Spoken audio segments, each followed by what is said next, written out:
Well, we're finally here, guys. It's the finale of The Voice, and the talent was amazing. Hey, guys, and welcome back to Kelly TV. Can you believe that The Voice will be over tomorrow? I'm having a little trouble believing it, even though it has been on for several weeks. But I gotta say that I will miss it. So we started the night off with Damian, and I think this is one of his best performances of the entire season.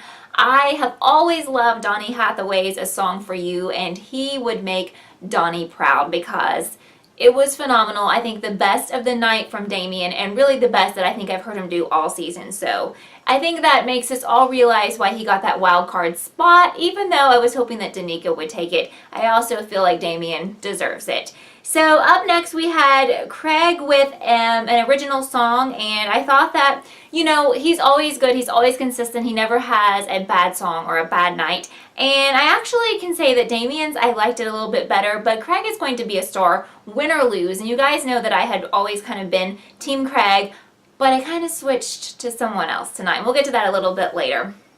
So, well, actually, let's just get to it now because Chris was singing one of my favorite Robin Thicke songs, one of Robin's like first really popular songs, Lost Without You. Gosh, the falsetto that Chris does is just, I just can't. I like have no words for it. It's just so good. And it's really weird because I feel like Chris has kind of been a dark horse. Like he was always kind of good, but nothing like spectacular in my mind. But the last few episodes of the show, he's just like gotten better and better and better. And I just can't stop thinking about how good he is. I mean, he's just really, really good. The ending was perfect. All I can say is wow. Wow, Chris. So Matt had an original song, which I thought was really pretty. One of my faves of the original songs tonight. And he's really good too. And so I'm sitting here thinking like, how will people vote on this? Because there's not like a really weak person, and it's just really hard. There's a super fine line between who's the best and who's the next best and who's the next best. Like it's really hard, and it changes because sometimes song selection really plays into that. So I really enjoyed Craig's second song. I felt like that was better than his first. This one was with Blake. But I still feel like that at this point, Chris's first song and Damian's first song were better than Craig's second song. So then we had Damian and Adam. I felt like this was really good, but I felt like Damian's first song was still stronger than this one, but it was still good.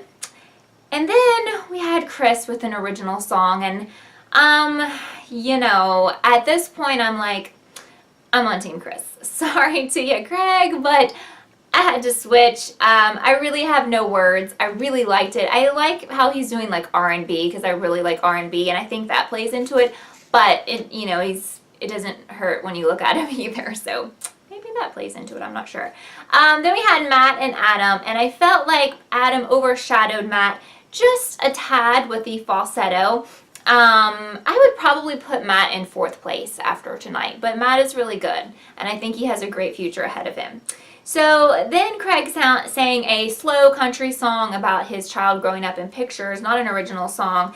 It was, not one of my faves from the night, but it's still good. I can't say bad stuff about Craig. I mean, he's great. I really enjoyed Damian's original song. I felt like Damian and Chris had really, really good original songs, and I really, really like Damian's. Like, it's something I would buy on iTunes. I thought that was so, so good.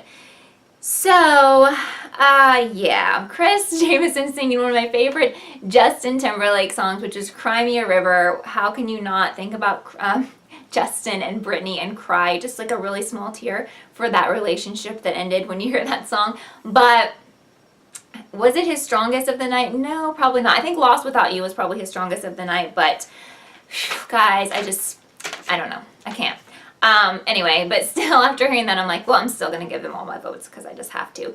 And then Matt's final song was the only song I felt like was really kind of a miss of the night. Now, I love Somewhere Over the Rainbow. When I was in high school, I actually played Dorothy in The Wizard of Oz, so like it's one of my favorite songs. It's definitely iconic, but it kind of drug. It didn't sound super original. The only part that I thought, like the arrangement, the only part that I thought was like really, really, really nice was the ending, but by that time it had gone on so long, I was just like, I don't like this. I don't like this version. So, again, had to give all my votes to Chris.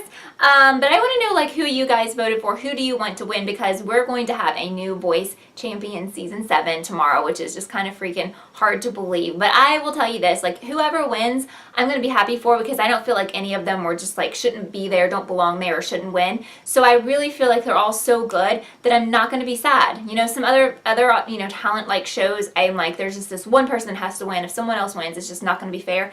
But this time around, I think that if any of these guys win, I'm going to be cool with that, because I feel like they're all very deserving. So I may cry like a small bit if Chris doesn't win, but I'll get over it. So anyway, thank you so much for watching this video. I can't wait to find out who the winner is. Leave me a comment. I reply to all comments, and I will see you next time.